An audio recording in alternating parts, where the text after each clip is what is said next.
বারাসাতে কৃষি জমি থেকে মাটি পাচার, 3 ফসলি জমির মাটি পাচারের অভিযোগ এবং 1-2 দিন ধরে নয় 3 বছর ধরে মাটি পাচারের অভিযোগ। রাতে মাটি কারবারিদের দৌরাত্ম্য। বারাসাতে কৃষি জমি থেকে মাটি পাচার, 3 ফসলি জমি মাটি পাচারের অভিযোগ। 3 বছর ধরে মাটি পাচারের অভিযোগ। জিয়াউল আলম রয়েছে আমার সঙ্গে। জিয়াউল, 3 বছর ধরে মাটি পাচার করছে, প্রশাসন জানেই না নাকি প্রশাসন সব জেনেও চুপ? কারা যুক্ত এই মাটি পাচারের সঙ্গে?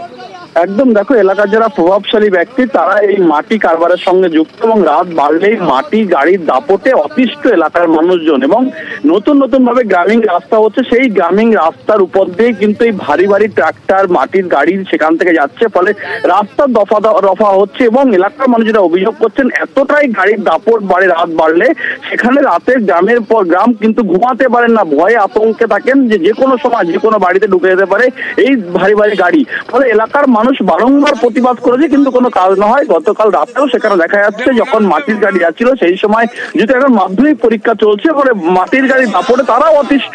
ফলে তখনই এলাকার মানুষজন তাদেরকে প্রথমে বলে যে এই সময় গাড়ি না চালানোর কথা, কিন্তু তারা না শুনে আরো গাড়ি বেশি পরিমাণে মাটির গাড়ি চালায়। তখনই এলাকার মানুষ বিক্ষোভ দেখায়। তাদের একটাই দাবি যে বারংবার প্রশাসনকে বলার পরেও কেন মাটির গাড়ি বন্ধ হচ্ছে না। ফলে এখানেই প্রভাবশালী অর্থাৎ যারা রাজনৈতিক প্রভাবশালী রয়েছেন তারা এই মাটির গাড়ি চালাচ্ছে এমনটা এলাকার মানুষ অভিযোগ করছেন। এবং বারংবার জানানোর পরেও কোনো কাজ না হয় তারা একেবারে আইন হাতে নিয়ে তারা রাস্তায় বিক্ষোভ দেখায়। তারপরে পুলিশ কিন্তু তাদেরকে অবস্থা নিয়ন্ত্রণে আনে এবং ইতিমধ্যেই কিন্তু দুটোই গাড়ি অর্থাৎ মাটি ভর্তি গাড়ি কিন্তু আটক করেছে শাসন থানা পুলিশ। ফলে এলাকায় রাতভর একটা উত্তেজনা ছিল, ইতিমধ্যে দুটো গাড়িকে আটক করেছে। কিন্তু এলাকার মানুষের দাবি এর পরেও যদি মাটির গাড়ি চলে তাহলে আরো বড় বৃহত্তর আন্দোলন যাবেন, এমনটা হুঁশিয়ারি দিয়ে রাখলেন এলাকার মানুষজন।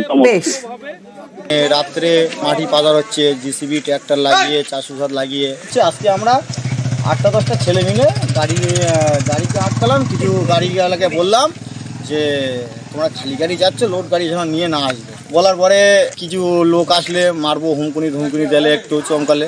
আমরা চাই যদি আবার লিগাল থেকে থাকে চলো, আর আনলিগাল হলে আমরা চাই বন্ধ হয়ে যায়। কেন গ্রামের রাস্তাঘাট খারাপ হচ্ছে, ঘুম হচ্ছে না। একটু বৃষ্টি হলে রাস্তায় কাদা হবে, বাইক যাতায়াত করতে অসুবিধা, স্লিপ পড়বো আমরা গ্রামের লোক, আর বাইরের লোক ব্যবসা করে চলে যাচ্ছে। ঠিক আছে।